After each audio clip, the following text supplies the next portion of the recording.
ایک غریب لکڑہارا جنگل کے قریب رہتا تھا۔ وہ روز جنگل میں جاتا، لکڑیاں کاٹتا اور اسے شہر میں لے جا کر بیچ دیتا تھا۔ وہ اس سوچ کے ساتھ زمین بھی کھودتا تھا کہ کبھی شاید اس میں سے خزانہ مل جائے اور وہ اس کی زندگی سنوار دے۔ اسی امید کے ساتھ وہ روزانہ اپنے ساتھ جنگل میں بیلچہ اور کلہاڑی بھی لے جاتا تھا۔ ایک دن خزانے کی تلاش میں زمین کھودنے لگا تو اچانک اسے بہت بڑی دیگ نظر آئی۔ وہ اس دیگ کو دیکھ کر بہت خوش ہوا اور دل ہی دل میں سوچنے لگا، لگتا ہے اس دیگ کے اندر کوئی خزانہ چھپا ہوا ہے۔ جب بھی تو اسے کسی نے جنگل میں درخت کے پاس زمین کھود کر دبایا ہوا ہے۔ وہ خوشی خوشی دیگ کی طرف بڑھا تاکہ اس کے اندر ہاتھ ڈال کر خزانے کو دیکھ سکے۔ اس نے جب دیگ میں ہاتھ ڈالا تو اسے پتہ چلا کہ دیگ اندر سے بالکل خالی تھی۔ اس نے غصے میں دیگ اٹھا کر درخت کے پیچھے رکھ دی۔ کچھ دیر وہ خزانے کی تلاش میں زمین کھودتا رہا لیکن اس کے ہاتھ کچھ نہ آیا۔ اس نے غصے میں کلہاڑی اٹھا کر درخت کے پاس پھینک دی اور تھک ہار کر درخت کے قریب بیٹھ گیا۔ اچانک اس کی نظر دیگ پر پڑی۔ اس نے دیکھا کہ وہ کلہاڑی اس دیگ میں جا گری تھی اور اب دیگ میں 100 کلہاڑیاں موجود تھیں۔ وہ ان کلہاڑیوں کو دیکھ کر بہت حیران ہوا۔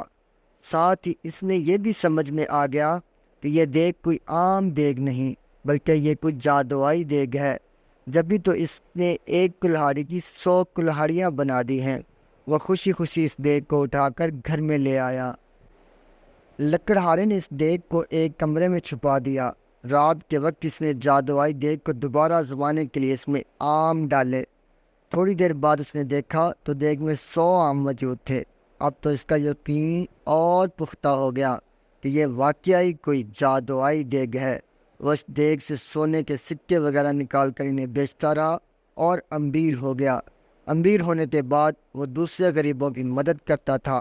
اس کے پاس اگر کوئی غریب شخص آتا تھا تو وہ کبھی بھی اسے خالی ہاتھ نہیں لوٹاتا تھا۔ یہی وجہ تھی کہ وہ ملک بھر میں اپنی سخاوت کی وجہ سے مشہور ہو گیا۔ اس کی اچانک امیر ہو جانے اور جادوئی دیگ کی کہانی ہر جگہ پھیل گئی۔ اس ملک کے بادشاہ کے پاس بھی اس جادوئی دیگ کی خبر پہنچی۔ بادشاہ بہت لالچی تھا۔ اس کے پاس اپنا بہت سارا خزانہ موجود تھا۔ اس کے باوجود اسے مزید خزانے کی ہوس تھی۔ اس نے سوچا کہ یہ دیگ اگر اسے مل جائے تو اس سے خزانے میں مزید اضافہ ہو جائے گا۔ اس سوچ کے ساتھ بادشاہ نے حکم دیا کہ لکڑہارے اور اس کی دیگ کو محل میں لایا جائے۔ خادم گئے اور بادشاہ کے حکم کی تعمیل کی اور لکڑہارے کو دیگ سمیت پکڑ کر محل میں لے آئے۔ لکڑہارے نے بادشاہ سے وہ دیگ لے لی اور اس کا معائنہ کرنے لگا۔ اچانک وہ اپنے قدم نہ سنبھال سکا اور اس کے پاؤں دیگ میں جا پڑا۔ اب جادوئی دیگ کی وجہ سے 100 بادشاہ نکل آئے۔ ایک جیسے 100 بادشاہوں میں ایک اصلی بادشاہ تھا، باقی جادوئی تھے۔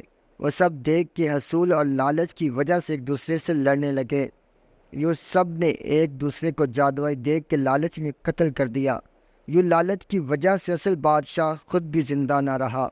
لکڑہارے نے خاموشی سے اپنی جادوئی دیگ اٹھائی اور اسے لے کر اپنے گھر چل دیا۔ پیارے بچوں، لالچ کرنا بہت بری بات ہے۔ اگر کسی کے پاس آپ سے زیادہ اچھی چیز موجود ہے تو آپ اسے حسد نہ کریں بلکہ جو کچھ آپ کے پاس ہے اس پر شکریہ ادا کریں۔